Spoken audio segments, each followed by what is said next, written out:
C'est parti, shalom shalom. On termine cette semaine, comme d'habitude, avec le Rav Menachem Ackerman pour Midreshet Yehuda Manitou. Parashat Kitissa, c'est également Parashat Para. Et on va parler de la faute du Vaudor. Le Vaudor, ça vaut pas le coup. C'est le titre de cette cours avec le Rav Ackerman. Bonne étude à tous.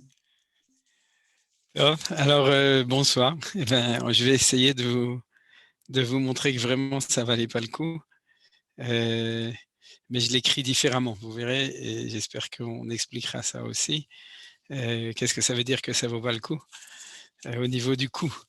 COUT, Bezrat Hashem, on y va. Et bien entendu, si vous avez des questions de compréhension, vous pouvez interrompre pendant le cours du cours.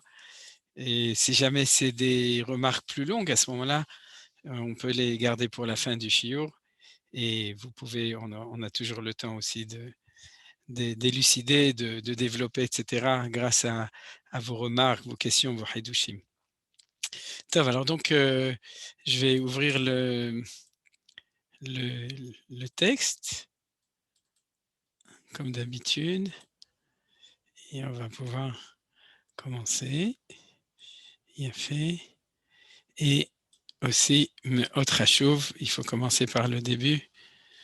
Et si jamais quelqu'un veut rajouter Zeazman, mais on va rappeler quand même que c'est Leilo et Nishmat Mimorati, Idaïta bat Rabbi Yoshua Levi Vebrucha, et Leilo Nishmat Kamuna bat Rachel, et les Rufouat Kol HaCholim Bamagefa Azot, la Tzirat HaMagefa, et les Rufouat Shlema Shel Keren Miriam bat Yoela Bezrat Hashem. Top, donc tout ça c'est l'introduction. Maintenant on va pouvoir commencer. Comme vous avez bien compris, on va parler du Vaudor, du Egel HaZahav, et pour commencer, je voudrais vous faire une remarque d'une erreur on pourrait dire une erreur de proportion dans l'étude de la paracha. C'est vrai que la deuxième aliyah, celle qui parle de la faute du Vaudor et de la colère de Akadosh Baruch Hu et de la prière de Moshe Rabbeinu pour intercéder, et qui va réussir d'ailleurs, puisque Bassof, Akadosh Baruch Hu dit Salarti Kidvarecha, on connaît ça dans la lecture des Taraniot, des jours de jeûne, j'ai pardonné. Mais faites attention au niveau de la paracha. Le Rishon, la première aliyah de la paracha, ne parle ni du Vaudor, ni de ce qui s'est passé après. C'est la suite et fin de Parshat Troumat et Tzavé, la construction du Mishkan. Et à partir de l'aliyah de Shlishi jusqu'à Shvi, c'est-à-dire les 5 dernières aliyot, ne parlent plus du Vaudor, c'est-à-dire elles ne parlent plus de la faute, elles parlent des conséquences du pardon et du dialogue entre Moshe Rabbeinu et Akadosh Baruch Hu, justement, positif sur les demandes de Moshe, on le verra à la fin, après que Akadosh Baruch Hu ait déjà pardonné la faute du Vaudor. Donc en fait, au niveau des aliyot de la Torah, si vous voulez, on a une aliyah, c'est vrai qu'elle est longue, je suis d'accord, on a une aliyah Sheni qui parle du Vaudor, et puis on a 5 aliyot après qui parlent d'autres choses. Donc il y a, on pourrait dire, même dans la lecture du texte, il y a une espèce de disproportion entre ce qu'on a l'habitude de mettre la faute en avant de manière tellement énorme, et puis d'oublier peut-être ce qui s'est passé, toute la suite de ce qui s'est passé après. Et c'est la première remarque que je voulais faire, c'est ça. Alors, il y en a qui répondront qu'on n'a pas le droit d'arrêter dans la lecture de la Torah, on n'a pas le droit d'arrêter au milieu de quelque chose de mauvais, et c'est pour ça. Mais malgré tout, vous remarquerez que Bezrat Hashem, pour ceux qui étudient la paracha avant, sinon pour ceux qui l'entendront Shabbat, au moment de la lecture de la Torah, vous remarquerez malgré tout ce phénomène, ce fait que tout ce qui est après parle encore du Vaudor, mais du côté du pardon de ce qui vient après. Alors si vous voulez, on va tout de suite lire une Gemara qui est dans Maseret Avodah Zara, page 4 folio B. Alors bien entendu, je suis désolé, mais j'ai pas j'ai pas la traduction, en tout cas, j'ai pas le droit d'utiliser la traduction parce que la traduction de Steinsaltz, mais ou bien il y en a peut-être d'autres, mais je sais pas d'ailleurs s'il y a sur Avodah mais en tout cas, il y a des copyrights, on peut pas l'utiliser. Alors on va étudier comme d'habitude en ivrite et puis je vais traduire en français. Ve'amar Rabbi Yehoshua ben Levi. Donc Rabbi Yehoshua ben Levi a dit: Lo asu Israël et Hegel et la liten pitron pe le ba'ale tshuva.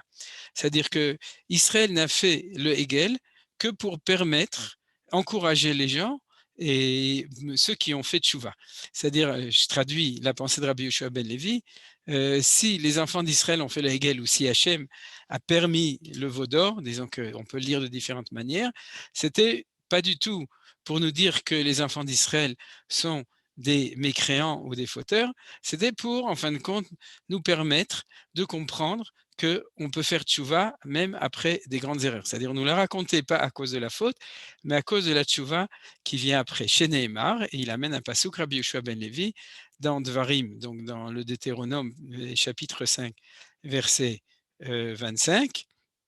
Mi iten vaya levavam zelahem leira oti velishmor et kol mitzvotai kol hayamim le ma'an itavla. On peut effacer la fin parce que ça ne fait pas partie de la citation. Mi iten vaya levavam zelahem leira oti velishmor et kol mitzvotai kol hayamim. Alors Rashi explique, vous avez la traduction à côté, c'est que juste après, dans la version de Deutéronome du Mahamad Har Sinaï, c'est-à-dire de l'événement du Sinaï, à ce moment-là, vous vous souvenez, les enfants d'Israël sont venus et ont demandé que ce soit, ils ont dit on a trop peur quand c'est Akadosh Baruch Hu qui parle, donc s'il te plaît parle à la place. Et à ce moment-là, Akadosh Baruch Hu a dit Alvaï, c'est-à-dire vraiment ce serait extraordinaire si leur cœur gardait la même crainte de moi, Kol Hayamim tous les jours. Et en fin de compte, Rabbi Yehoshua ben Levi le lit de manière non pas avec un point d'exclamation, comme dans la traduction en français, mais avec un point final, c'est-à-dire que le peuple juif, il a naturellement la crainte. Donc c'est bon, c'est très chassidique. Il dit, Rabbi Yehoshua ben Levi, il dit, c'est impossible que le peuple juif ait fait parce qu'ils n'avaient pas Yirat Shamayim, la crainte de Dieu, puisque c'est marqué dans la Torah que les Juifs, ils ont Yirat Shamayim, ils ont la crainte de Hachem, comme c'est marqué ici. Donc, c'est impossible, c'est autre chose. Ve'ainu de Amar Rabbi Yochanan, on continue. Mishum Rabbi Shimon Bar Yochai, donc on a des grands rabbanim qui sont disons, des défenseurs de cette opinion. Et Rabbi Yochanan, celui qui était le Rosh Yeshiva de Tibériade, a dit au nom de Rabbi Shimon Bar Yochai, que tout le monde connaît, Lo David Raoui Loto Maaseh velo Israël Roim Loto Maaseh. C'est-à-dire, il fait une référence maintenant aussi à l'histoire de David Amelech, et il dit ni David n'était susceptible de ce qu'il a fait, ni Israël n'était susceptible de ce qu'ils ont fait au moment du veau d'or. Lo David Raoulot Ma'aseh dirti velibi halal bekirbi. Alors là, je n'ai pas amené la traduction, c'est-à-dire David n'était pas susceptible de faire ce qu'il a fait parce qu'il témoigne sur lui-même qu'il n'avait pas de Yetzer Hara. C'est ainsi que Rashi explique Libi halal bekirbi, mon cœur est vide en moi-même de Yetzer Hara, du mauvais penchant. Velo Israël Ruim Lotomaase, et Israël n'était pas non plus susceptible de cet acte-là, on parle du veau d'or, dirtiv comme il est écrit, et à ce moment-là, jusqu'ici, jusqu'à ce point-là, il y a de nouveau la citation du même verset. La Gemara le cite, puisque c'est l'enseignement de Rabbi Shimon Bar Yochai. C'est Rabbi Yehoshua ben Levi était un Amora, Rabbi Shimon Bar Yochai était un Tana. Elle nous montre qu'il avait la même opinion. Et là, la Maasu, donc c'est ça la question. Si c'est comme ça, alors comment ça se fait qu'ils l'ont fait? L'Omar Lecha, pour t'enseigner. Sheim Chatayahit, si un individu faute, Omrimlo Kelach Etzel Yahid, on lui dit va chez un autre, va apprendre d'un autre individu. Et qui c'est cet individu? C'est David Amelech. On lui dit tu sais quoi? Va à l'école de David Amelech pour apprendre comment est-ce qu'on peut faire tchouva. Veim Hatut Tzibur. Et si c'est une communauté, c'est-à-dire un ensemble, une société qui fait une faute, Omrimlo Kelach Etzel Tzibur, on lui dit va apprendre d'un phénomène social, donc une faute d'une société, et va apprendre comment est-ce qu'on peut faire tchouva. Et de quoi on parle? On parle du Hegel, du veau d'or. C'est-à-dire, on ne lui dit pas s'il a fait la faute, on ne lui dit pas ah, toi aussi, tu es comme tout le monde, tu fais des fautes, oui, tu es en or et tout, c'est-à-dire, ou tu es un veau, c'est-à-dire, pas du tout. On lui dit, tu sais quoi, c'est bon, tu as fait une faute, tu peux faire tchouva, impossible. Ou une société, on ne peut pas faire tchouva. On lui dit non, regarde, va étudier la paracha du Vaudor et tu verras que Akadosh Baruch Hu, il nous adore. Utsricha, la Gemara demande tzricha, c'est-à-dire pourquoi on a besoin et de l'exemple de David et l'exemple du Vaudor, de Yashmuinan Yachid, Mishum de l'homme mefarsem chate, Aval Tzibur de mefarsem chatayu et malo. Pour nous dire que si jamais on avait une histoire d'un individu,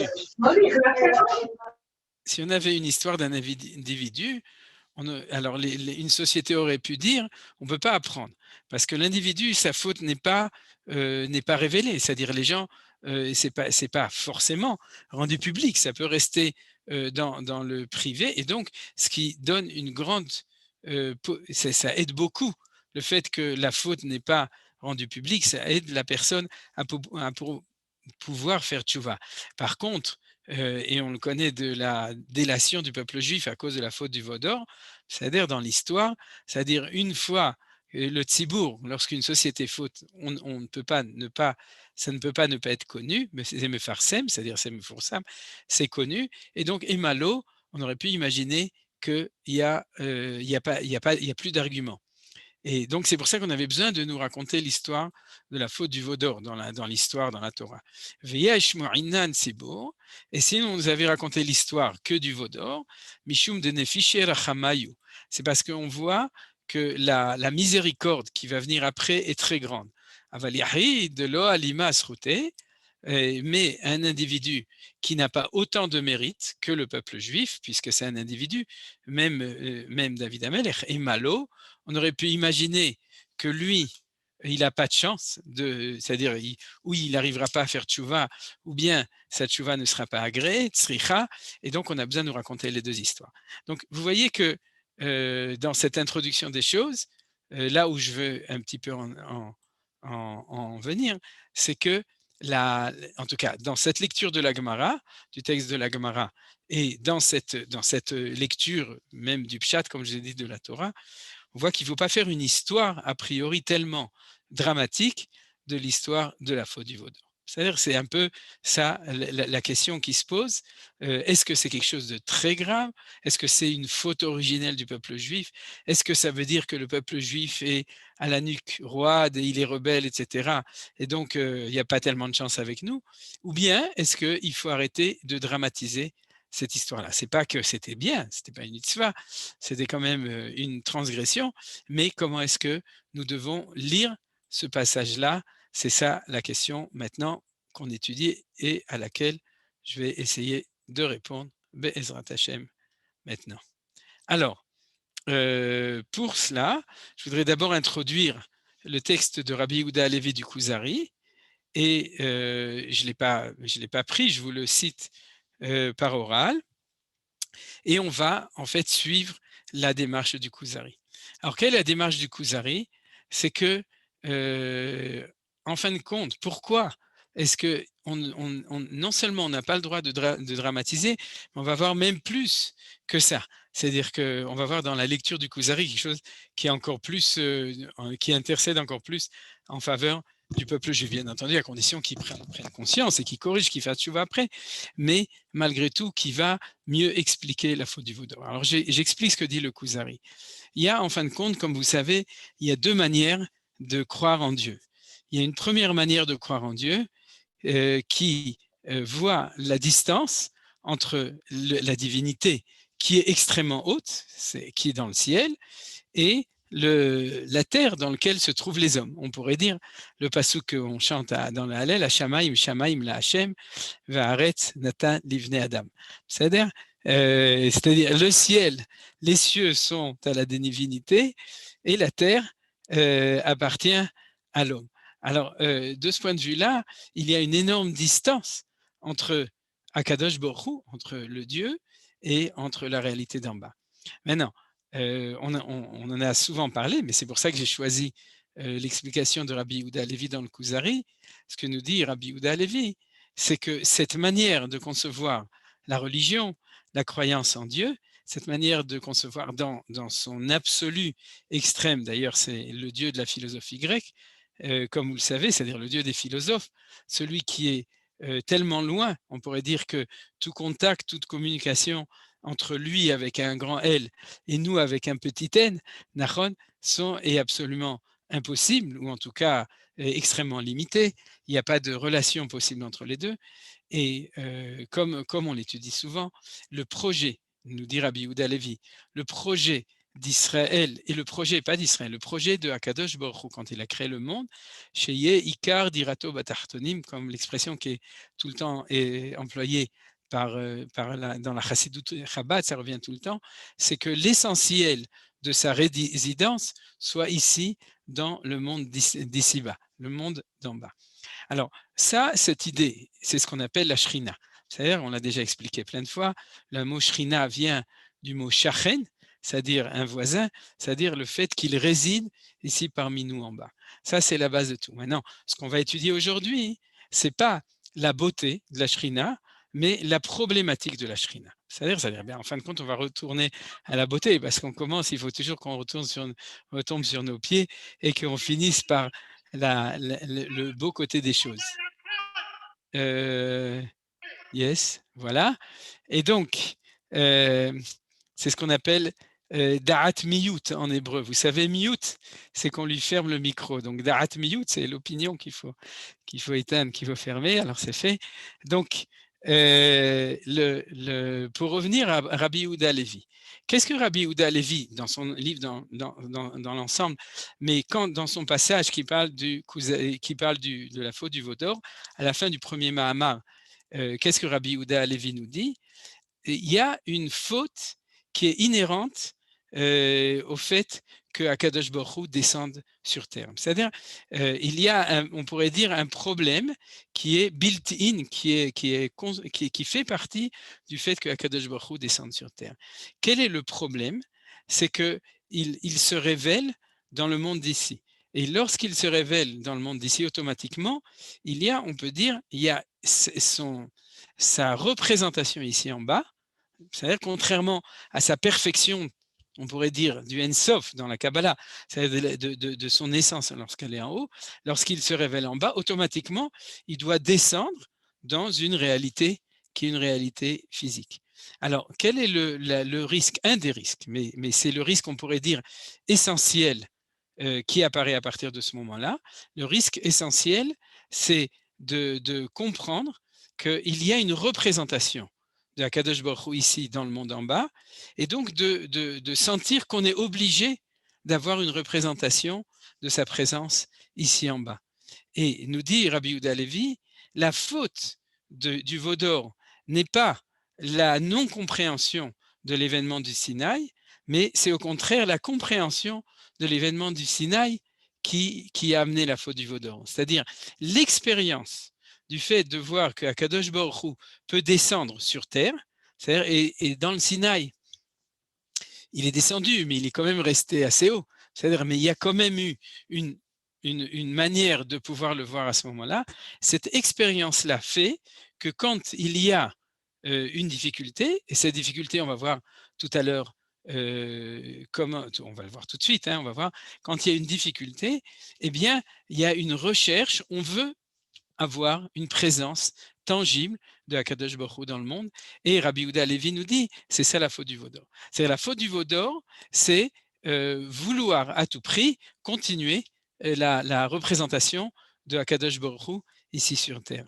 Alors, vous comprenez que de ce point de vue-là, on pourrait dire la faute du veau d'or, elle est inhérente à la manière hébraïque la manière de Akadosh Baruch Hu, hébraïque parce que c'est dans la Torah, mais la manière du Dieu d'Israël, du Créateur du monde, qui se révèle dans le mont Sinaï, elle est inhérente puisque toute grande chose amène éventuellement aussi des dérapements possibles. Et c'est comme ça que la faute du veau d'or a été possible. Si Dieu était resté dans le ciel, alors il y aurait eu un manque au niveau de Akadosh Baruch Hu, et puis il n'y aurait pas eu de faute du veau d'or. Donc c'est pour ça que Rabbi Yehuda Levi nous dit, la faute du veau d'or, il faut bien comprendre la suite, n'est pas si grave. Parce que, et d'ailleurs, il le dit, il minimise. Par exemple, il dit, regardez, il y a eu d'autres fautes dans l'histoire de la sortie d'Égypte, par exemple, où il y a eu 24 000 personnes qui ont été qui ont été Akadosh Baruch Hu, il leur a réglé leur sort. Vaï Ametim, Vaïou Amagifim Bamagefa, Arba Ve'esrim Aleph. C'était à un autre moment dans le livre de Bamidbar. Et ici, 3000 personnes. Alors, on ne va pas quand même compter la gravité uniquement par le nombre de victimes, on pourrait dire, mais Rabbi Yehuda Halevi quand même nous dit, tu vois, c'est pas si grave. Alors, ça veut dire quoi, c'est pas si grave? C'est deux fois pas si grave. Tout d'abord, parce que il n'y a pas renoncement à l'identité de Akadosh Baruch Hu en tant que Shem Havaya, en tant que dans son essence. Il y a uniquement une recherche de sa représentation sur Terre, ça c'est la première chose. Et la deuxième chose, c'est parce que c'est, on pourrait dire, c'est justement le signe, on pourrait, entre guillemets, que le Mahamad Har Sinaï, que l'événement du Sinaï, d'un certain point de vue, avait réussi. C'est parce qu'il a réussi dans son expérience existentielle qu'il peut amener à certaines erreurs. Vous savez, on dit qu'il n'y a que les gens qui font rien. Je ne sais pas comment c'est l'expression. Peut-être vous allez m'aider parce que comment on dit ça? Comment on dit? C'est que les gens qui ne font rien, qui ne font pas de faute. Voilà, Yafé Meod, Hazak ou Baor Yosef, c'est-à-dire, alors c'est exactement comme ça, c'est-à-dire qu'il n'y a que quand on ne fait rien qu'on ne fait pas de faute. Si jamais tu fais ça, alors tu ouvres la porte à des fautes qui sont, on pourrait dire, des fautes de parcours, parce qu'on fait un parcours, parce qu'il y a une expérience extrêmement forte, et c'est pour ça que c'est comme ça. Alors, le deuxième point que je voudrais dire là-dessus, qui est encore peut-être plus important, c'est que si c'est comme ça, la tchouva, elle peut être de deux manières. Ou bien de dire, bon, ça n'a pas marché. Quand je me révèle sur Terre, c'est-à-dire lorsqu'il y a un événement qui s'appelle la Shrina, alors c'est mal interprété, c'est exploité de manière négative, ça amène à des formes des déviances qui sont graves, c'est-à-dire comme le veau d'or, et donc retournons à l'option précédente, c'est-à-dire renonçons à la présence de la Shrina, la présence de Akadosh Baruch Hu sur Terre. Et de manière claire aussi, c'est ça qu'on va voir dans la suite du cours, la réponse de Akadosh Baruch Hu va être de manière permanente, on ne renonce pas. C'est-à-dire, c'est pas parce que ça a été mal compris que le projet est mauvais. C'est parce que si ça a été mal compris, alors il faut l'expliquer, il faut comprendre que il y a une déviance ou une erreur qui est possible, errare humanum est, et puis après ça, si tu es à l'ouest, eh ben, on te remet à l'est, errare humanum est. Alors donc en fait, on doit corriger. Et c'est ça ce qu'on a vu dans la Gemara, en gros, de Maseret Avodah Zara. C'est-à-dire que cette histoire, dans cette lecture des choses, nous révèle une difficulté d'une réalité qui ne va plus jamais être, disons, dans le projet, en tout cas dans le projet idéal, peut-être pas dans le projet historique permanent, mais dans le projet idéal d'une situation normale, alors on ne va pas renoncer au projet sous prétexte que les associés dans le projet ne réussissent pas toujours à le faire. De toute façon, si jamais on devait faire ça, ça fait longtemps qu'Akadosh Baruch Hu aurait renoncé à tous ses projets, parce que nous, en tant qu'associés au projet de Akadosh Baruch Hu, il y a toujours un petit peu des erreurs de parcours en chemin. Ça, il n'y a pas de doute. C'est comme ça que Akadosh Baruch Hu a fait le monde. Et puis, il y a un progrès, il y a un projet, il y a un progrès et un avancement, il y a une reconnaissance de la possibilité de se tromper en chemin. Alors voilà, ça c'est le point peut-être qui explique la Gemara de Maseret Avodah Zara, ou ce que j'ai dit au début, la paracha elle-même dans sa lecture qu'on va faire maintenant, qui explique les choses. C'est-à-dire qu'il n'y a pas renoncement au projet parce qu'il y a eu une erreur de parcours en chemin. Ça fait partie des risques du métier, on pourrait dire, de ce point de vue-là.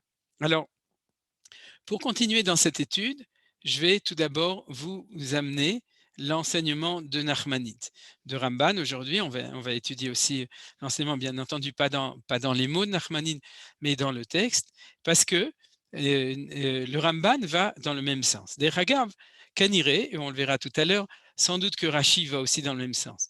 C'est-à-dire que dans cette lecture des choses, il y a différentes manières. C'est-à-dire, comme je vous ai dit, il y a la manière que vous verrez dans la traduction, en général, c'est que le peuple juif a fait et est tombé dans l'idolâtrie. L'idolâtrie, ce n'est pas du tout ce qu'on a dit maintenant. L'idolâtrie, c'est remplacer Dieu par par une autre identité, par une idole, par quelqu'un d'autre. C'est-à-dire, c'est ce que font les idolâtres. Alors que ici, dans cette lecture, c'est pas du tout une volonté de remplacer Dieu, c'est uniquement une volonté de retrouver l'expérience de pouvoir le voir sur terre. Mais on est toujours avec lui, quoi. C'est-à-dire, on n'a pas changé. Alors, regardons les choses comme ça. Vaïten el Moshe kechalato ledaber ito be'ar Sinai shnei luchot edut luchat avanim ktuvim be'etzva Elohim. Je m'excuse. En fait, on va pas tout de suite lire. Je vais d'abord vous faire l'introduction de ce qu'a dit le Ramban. Le Ramban, ce qu'il dit, c'est que quand on va lire le texte, et on va le lire tout de suite, selon sa lecture à lui, on voit que la demande des Hébreux, pour l'instant c'est les Hébreux, hein, d'après Ramban, c'est les Hébreux. Pour Rashi, c'est le Rév Rav, on va tout de suite le voir, mais pour le Ramban, c'est les Hébreux. La demande des Hébreux, c'est parce que Moshe a disparu. C'est-à-dire qu'il n'y a jamais eu de remise en question de l'identité à Kadosh Baruch Hu. Alors de nouveau, il faut se souvenir, et je n'ai pas tellement lu la traduction, mais il faut savoir qu'on a été tellement critiqué dans l'histoire à cause de la faute du Vaudor. Le Maharal, par exemple, dans son livre sur Hanouka, insiste, et je crois aussi dans Tiferet Israël, insiste longuement sur cette chose-là. C'est-à-dire que ça a toujours été montré comme la faute originelle du peuple juif, à la nucroide, qui est incapable d'être un véritable croyant, alors que nous, bien entendu, 3 petits points, etc., nous sommes des vrais croyants. La preuve, ouais, le Vaudor.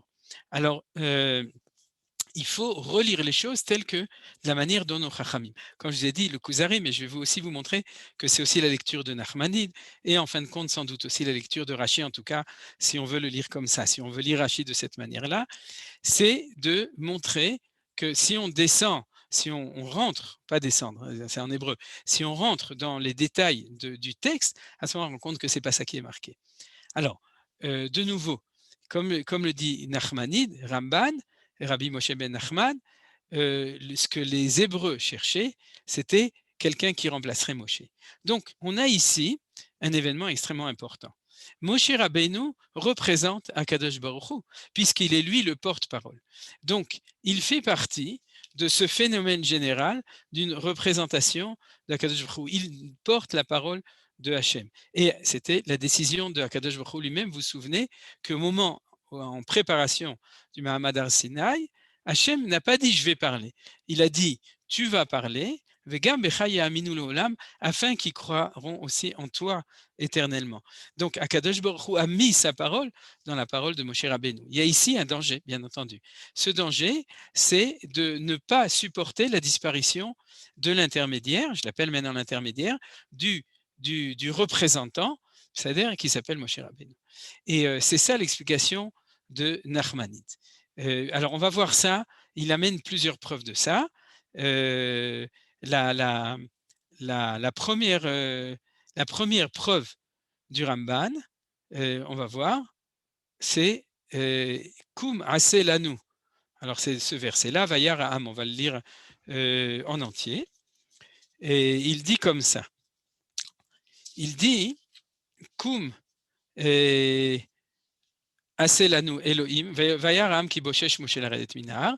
Donc ça commence quand Moshe ne descend pas de la montagne, il est en retard. C'était pas le premier, c'était peut-être le premier, c'est pas le dernier des Juifs qui était en retard. Vaïkael Aham al Aaron, Vayomru Elav. Kum. Donc ils disent à Aaron, Aselanu Elohim asher ilchu lefanenu, ki ze Moshe aish asher elnu meret Mitzrayim lo yadanu me'ayalo. Alors il faut lire les choses comme elles sont.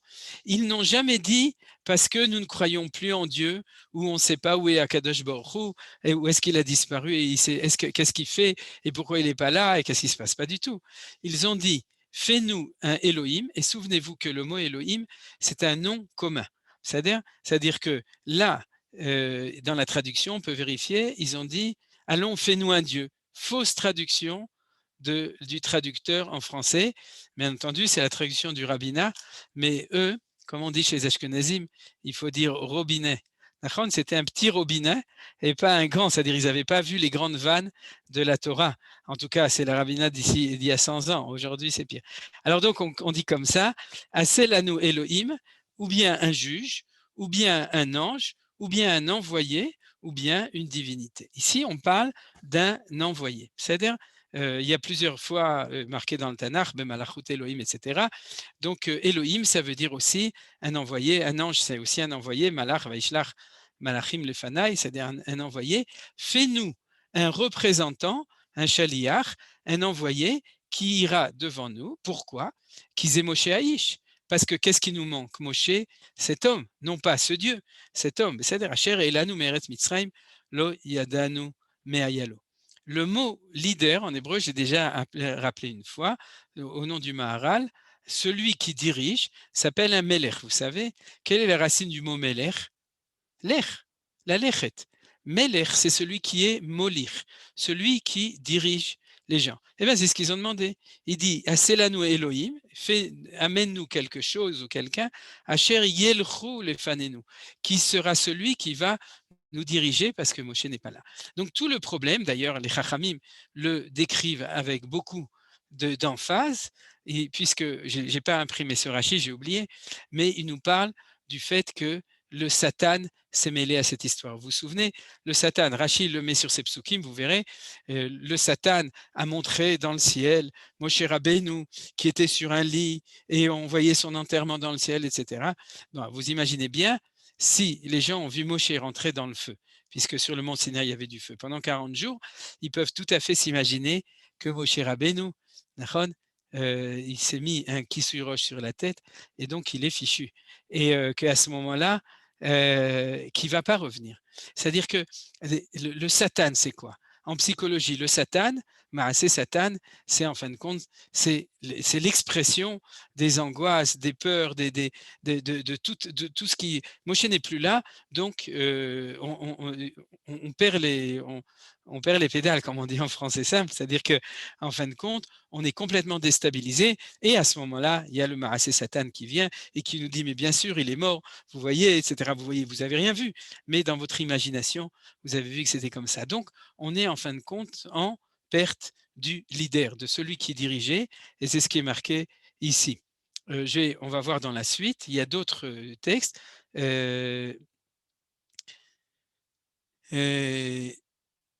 Donc ici, il y a toujours le même texte, c'est quand il a fait le Hegel, Vayasu Hegel Masecha, Vayomru, Ele Elohecha Israël, Asher Elucha Meretz Mitzrayim. Donc, on revient à la même chose, c'est-à-dire, alors on pourrait, bien entendu, regarder comme la traduction, voici tes dieux, ô Israël, etc. Non, pas du tout.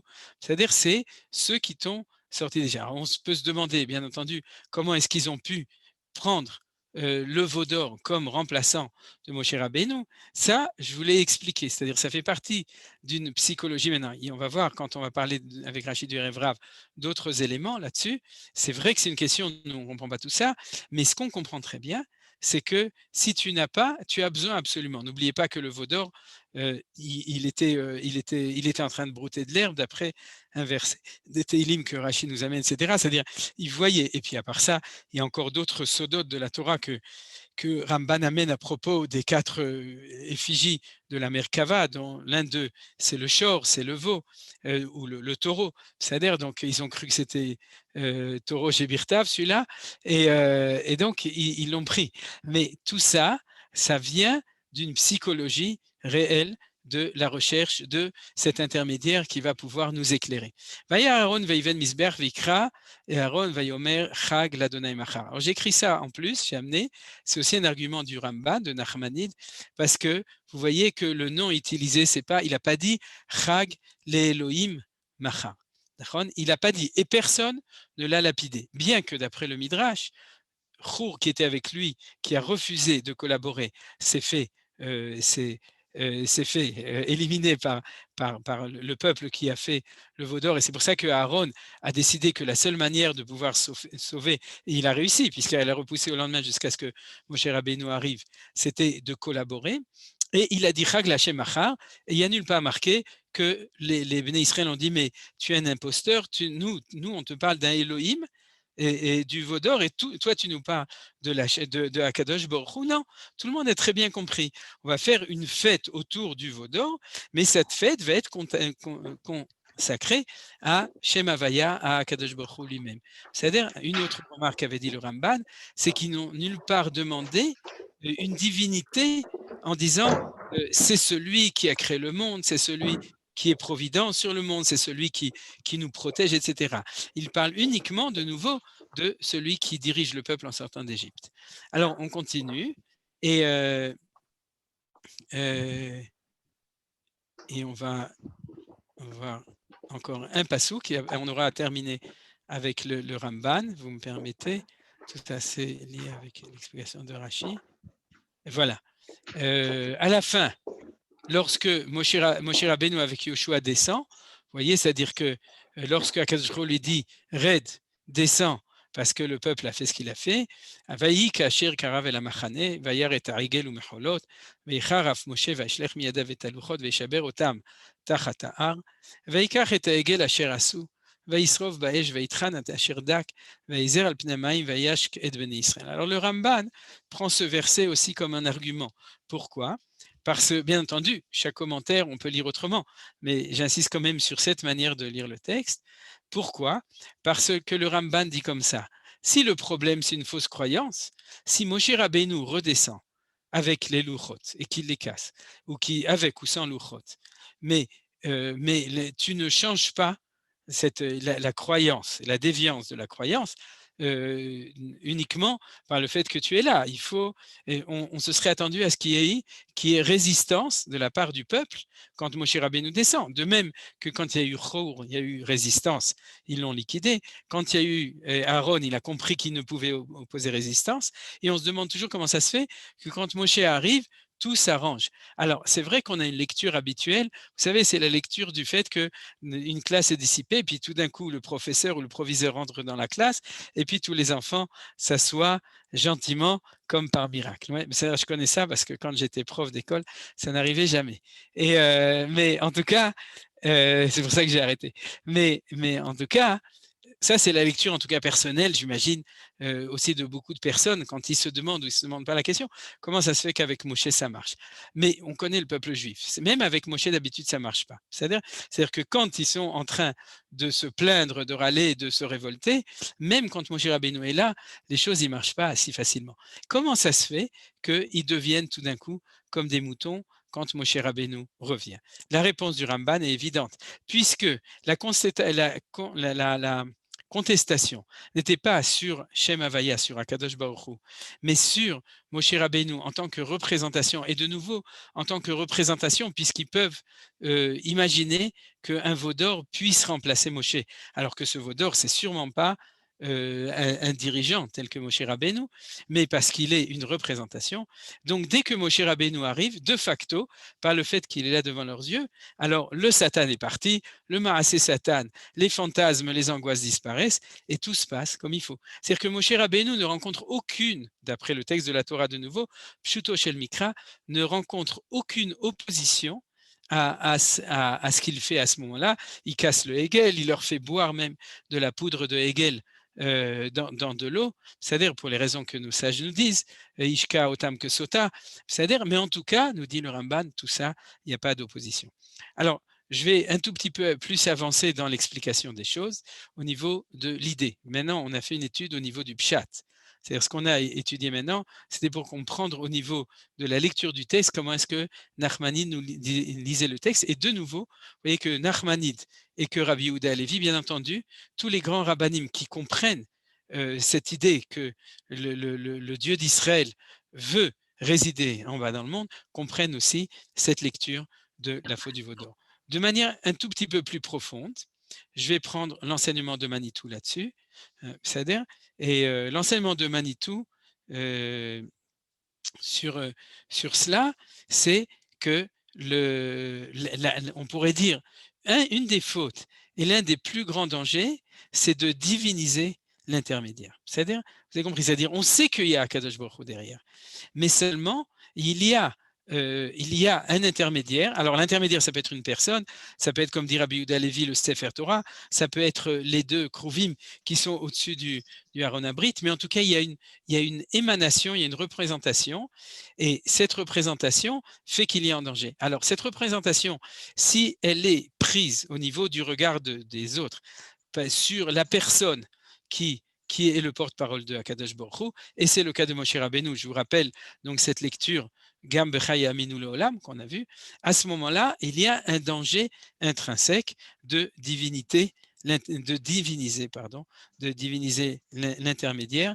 Et c'est cela, on pourrait dire, c'est la lecture que Manitou faisait, et j'en parlerai encore un tout petit peu plus tout à l'heure, et c'est cela qui est en fin de compte la lecture de Nachmanide sur ce passage de la Torah. Alors je vais maintenant revenir à une deuxième explication, si vous me permettez, c'est celle de Rashi, et celle de Rashi va autre part. C'est-à-dire que pour le Ramban, le cœur, c'est de comprendre cette relation un petit peu, si vous voulez, d'agrandir la présence de l'intermédiaire. Dans ce cas-là, c'était Moshe Rabbeinu. Pour Rashi, il va chercher la faute, non pas dans une équation comme ça, mais dans la responsabilité. Qui est-ce qui est responsable de la faute? Qui est-ce qui, en fin de compte, est enclin, plus que quelqu'un d'autre, à faire cette faute? Et il nous parle, vous l'avez bien compris, puisque vous connaissez cette explication du Erev Rav. Vous savez qui c'était le Erev Rav? C'était tous ces non-juifs qui se sont associés au projet de la sortie d'Égypte et qui sont venus à ce moment-là. Alors, regardez, c'est le Rashi qui est célèbre dessus, on va le lire. Vaidaber Adonai el Moshe lechred ki shichet amecha asher eleta meretz Mitzrayim. Et là, la parole de Akadosh Baruch Hu est très étonnante. C'est pour ça que Rashi nous amène, parce que c'est pas Moshe qui dit à Hachem, regarde, c'est ton peuple que tu as fait sortir d'Égypte qui a fauté. C'est Hachem qui dit à Moshe, c'est ton peuple que tu as fait sortir d'Égypte qui a fauté. Alors, lecture habituelle, vous connaissez, ouais, c'est-à-dire quand la mère s'énerve, elle dit prends tes enfants et sors dehors pour qu'ils se calment. Et répond le mari, mes enfants ne sont pas tes enfants, c'est-à-dire non, quand ils font des bêtises, c'est les tiens. Alors ça, c'est la lecture, on pourrait dire, habituelle du texte. Mais la lecture un peu plus subtile de Chachamim, c'est qu'il y a deux peuples. Il y a le peuple de Akadosh Baruch Hu, il y a le peuple de Moshe. Et qui c'est le peuple de Moshe? Regardez Rashi, c'est corrompu ton peuple. Il n'est pas écrit c'est corrompu le peuple, mais ton peuple. Il s'agit du ramassis. C'est comme ça qu'ils ont traduit Erev Rav dans Rashi, que tu as accueilli de ta propre initiative et que tu as converti sans me consulter en disant il est bon que des convertis s'attachent à la Shrina. Ce sont ces gens-là qui se sont corrompus et ont corrompu les autres. C'est-à-dire, alors ce Rashi est extrêmement connu, d'ailleurs Manitou l'enseignait tout le temps aussi, c'est-à-dire qu'il est important, parce que chaque mot dans ce Rashi est important. C'est-à-dire, il y a un dialogue. Oui, et Moshe Rabbeinu les a pris. Et Akadosh Baruch Hu a dit ne les prends pas. Et Moshe Rabbeinu a dit je les prends. Attendez, Moshe Rabbeinu ne fait pas ce que Akadosh Baruch Hu veut, bien entendu qu'il fait. Mais il lui a dit tu vas voir, ça va marcher. C'est-à-dire que toi-même, tu penses que le projet d'histoire doit être un projet associé du peuple juif et de toutes les nations. Donc on est obligé de sortir d'Égypte avec les nations entières. Et Akadosh Baruch Hu lui a dit c'est pas encore le moment, ça va pas marcher cette fois-ci, ne le fais pas. Moshe Rabbeinu a dit si moi je suis le libérateur, je veux que le projet réussisse au niveau universel, donc je les prends. Et à ce moment-là, le passage ce passage-là, donc du résultat, on pourrait dire du don de la Torah, fait émerger, et on ne parle pas du tout, comme certains le lisent, d'un bouc émissaire, d'accord? On pourrait croire, d'accord, les Juifs sont toujours des tzadikim, comme on a vu avec Rabbi Yehoshua ben Levi, c'est impossible, donc c'est pas possible que ce soit eux, et il faut trouver le bouc émissaire, c'est de la faute aux autres, c'est de la faute au Erev Rav. C'est pas du tout la lecture, en tout cas, ni de Manitou, ni qu'il faut chercher, en tout cas, ni non plus de la Gemara dans Maseret Avodah Zarah, parce que la Maseret Avodah Zarah ne dit pas les Juifs sont des tzadikim, donc c'est la faute du Erev Rav. Mais il faut le lire autrement. C'est que lorsque on a un phénomène qui prête à confusion, et on a dit, c'est le phénomène de la Shrina, c'est-à-dire celui d'une présence tangible de Dieu sur terre, à ce moment-là, ceux qui seront les premiers, ou selon qui vont être les ferments d'un réveil, d'une recherche inconditionnelle d'une représentation, sont ceux qui ont en eux, dans leur neshama, on pourrait dire, le fait qu'ils ne peuvent pas concevoir autrement la présence de Dieu parce qu'ils n'ont pas l'expérience de la vision de Akadosh Baruch Hu, on pourrait dire, en tant que lui-même, Shem Havaya. On avait déjà parlé, et comme a dit Paro a dit à Moshe, qui est Hachem? Et Hachem lo yadati, vet Israël lo hachaler.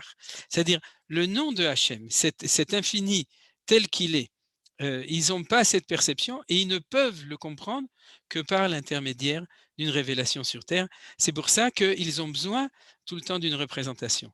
Et lorsque le peuple juif est en expérience de cela, le Erev Rav qui est avec lui, qui fait partie, selon Moshe Rabbeinu, du projet, à ce moment-là, va être le ferment de cette déviance qui va bien entendu aussi toucher le peuple juif.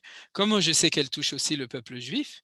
Parce que dans le texte, je ne parle pas de Rashi, mais dans le texte de la Torah, c'est sur le peuple juif que Moshe Rabbeinu va prier, c'est aussi du peuple juif que Akadosh Baruch Hu va vouloir punir. Donc, on ne peut pas du tout lire cette lecture qui dirait ceux qui sont responsables, débrouille-toi avec eux, le peuple juif, il n'y a pas de problème. Non. Comment on appelle ça, l'intercommunication entre le destin du peuple juif et le destin universel fait que dans cette rencontre, ou bien on est influent sur le monde entier, ou bien il peut y avoir aussi dans l'autre sens, et c'est le risque à payer, c'est-à-dire une influence dans l'autre sens, dans les valeurs ou dans l'essence des choses, quand se réveille un problème qui est lié avec ça. C'est pour ça que le Erev Rav n'est pas le bouc émissaire de tous les problèmes qui sont marqués dans les Chamisha Chumshei Torah, dans le Chumash. Comme vous pouvez remarquer, le Erev Rav se réveille quand la problématique est liée avec l'essence du Erev Rav. Et c'est pour ça que Hachem a dit à Moshe, fais attention. Alors, on le voit aussi ici. Et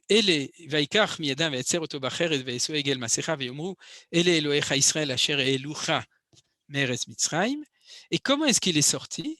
Alors, un veau en métal, dit Rashi, dès qu'il l'eut jeté au feu dans le creuset, sont venus les sorciers du Ramassi et Erev qui étaient montés avec eux depuis l'Égypte, et ils en ont fait un veau par des procédés magiques. Alors, de nouveau, lecture habituelle, c'est que c'est des sorciers, c'est des primitifs, etc. Ils l'ont jeté dans le feu, ils ont sorti un veau d'or. Pas du tout. C'est-à-dire qu'il y a inspiration de cette manière de faire les choses, de voir la divinité des idolâtres, pas des idolâtres, du Erev Rav, c'est-à-dire des autres nations, qui fait que chez eux, ils savent comment faire pour donner une certaine représentation des choses. Voilà, ça c'est l'explication de Rashi. Et si on revient, c'est-à-dire qu'en fin de compte, on revient à la même chose. Je répète, je vais toujours dans la direction de Rabbi Yehuda Levi dans le Kuzari pour conclure les choses, c'est que lorsqu'il y a déstabilisation, à ce moment-là apparaît ou bien d'une certaine manière, comme dit le Ramban, ou bien d'une autre manière, comme le dit le Rashi, à propos du Erev Rav, apparaît le besoin de suppléer à un manque de cette représentation qui se trouve. Alors, ou bien ça se fait de manière critique par le Erev Rav, parce que c'est eux qui vont inventer, on pourrait dire, le veau d'or à la place, ou bien ça se fait de manière différente, comme dit le Ramban, plutôt par le fait de chercher qui est-ce qui manque, et c'est Moshe Rabbeinu, donc c'est disons une représentation qui est, on pourrait dire, supérieure, parce que c'est Moshe Rabbeinu, c'est pas un veau d'or, ils vont pas, c'est pas des veaux, c'est-à-dire c'est quelque chose qui est au-dessus, mais en tout cas, il y a ces deux manières de lire. Et ce que je voudrais vous proposer, puisque le temps avance, il ne nous reste plus que 11 minutes d'après la montre de l'ordinateur, c'est qu'en fin de compte, de lier les deux ensemble, c'est-à-dire de faire le lien entre l'explication de Nachmanide et l'explication de Rashi. C'est-à-dire que dans cette lecture, en fait, qui fait la synthèse entre les deux, c'est que profondément et fondamentalement, lorsque on se trouve en présence d'une recherche, d'un besoin absolu, à cause de la connaissance de l'expérience d'Israël, de la présence de la Shrina, lorsqu'on se trouve dans cette difficulté, à ce moment-là, il va y avoir une tendance qu'on va surtout retrouver chez les nations de chercher une représentation. Et alors, pourquoi je dis ça de cette manière-là? Parce qu'en fin de compte, d'abord, je ne l'ai peut-être pas tellement dit jusqu'à maintenant, mais bien entendu, on est très près de la déviance de l'idolâtrie, dans une idolâtrie qui connaîtrait le Dieu suprême, mais qui a besoin aussi d'intermédiaires de représentation, ce qu'on appelle Elohim, dans le sens des forces, toutes les forces qui sont derrière Akadosh Baruch Hu. Mais, en fin de compte, fondamentalement, ce qu'on trouve ici, c'est la recherche de la vision de la divinité derrière l'homme qu'il représente. Et ça, dans l'histoire, on sait où est-ce que c'est arrivé. C'est arrivé dans le christianisme, de manière générale. Et c'est peut-être ça un des points qui est essentiel. C'est ça que nous raconte un petit peu la Torah. Kizé Moshe Aish lo yadanu me'ayalo. Et dans la mesure où, au niveau des nations, on ne peut pas leur reprocher cette chose-là. Le problème, c'est quand il y a diffusion vers le peuple juif, ce qui s'est passé avec la faute du Hegel. Mais lorsque, on pourrait dire dans l'histoire, la Torah passe chez les nations, c'est ce qui s'est passé au moment du christianisme, c'est-à-dire que certains goïms, les Romains dans ce cas-là, ont pris notre Torah. À ce moment-là, ils ont lu notre Torah comme l'ont lu le Erev Rav à ce moment-là. Ils ont vu dans la Torah une Torah d'une révélation avec une présence d'une Shrina. Ils ont besoin d'intermédiaires qui est cette révélation. Le mieux qu'ils ont pu trouver, c'était un juif, comme disait Manitou, c'est-à-dire, et à ce moment-là, ils ont dit, eh bien, on va exprimer le fait qu'on voit